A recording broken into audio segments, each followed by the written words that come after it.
Because you always got to do that. You always got to look for updated. So, fixed issue where commercial voyages were dropping a default Sweetwater weapon for reboot. That's been fixed, so they drop like regular items now. Although I've heard from some people, heard some reports that the drop rate was reduced a lot to before, but that could have just been for a few people, so not 100% on that yet. Fixed issue where the Ninja Castle monsters dropped Meister and Monster Crossman cubes when defeated. That was probably not intended.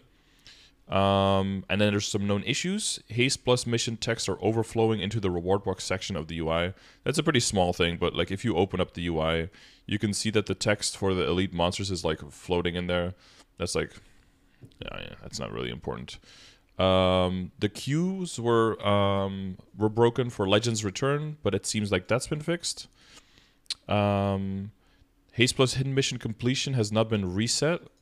Oh, so some people got like, if they activated the skill, they got like immediately got the completion, immediately got the title. I think that's why some people were smegging their titles immediately earlier today, or yesterday, I guess technically. Well, like earlier today.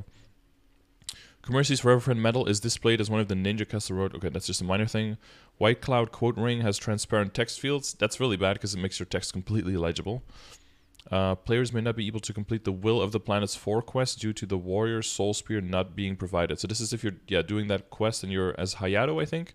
There's like a spear that you have to get. Additional known issues TBA. I assume that they're going to try to fix this ASAP because this makes it so that people can't do Princess Snow at all if you hadn't completed the quest before.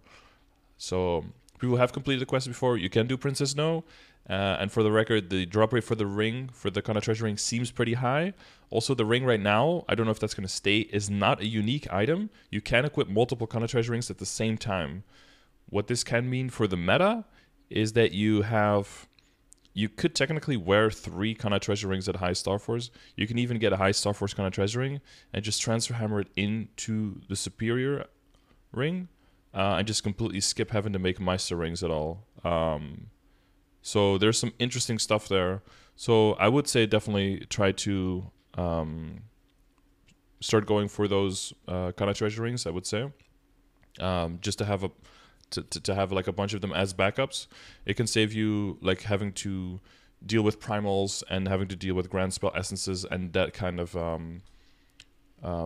time gate, right? Especially for newer players. According to Bommel, it has a few minutes cooldown and it's 1 spear per world. Apparently he got it. Oh, okay, so it can drop, but it's somehow linked to a global cooldown, so people just have to wait. Yeah, that's another thing. It seems that for both Princess Snow and for the Frog Boss, that it's like 1 entry per channel at a time. So basically, if you wanted to go Princess Snow, you just go to the door and you just like hold your NPC chat button and just spam click on the door and then hopefully get in.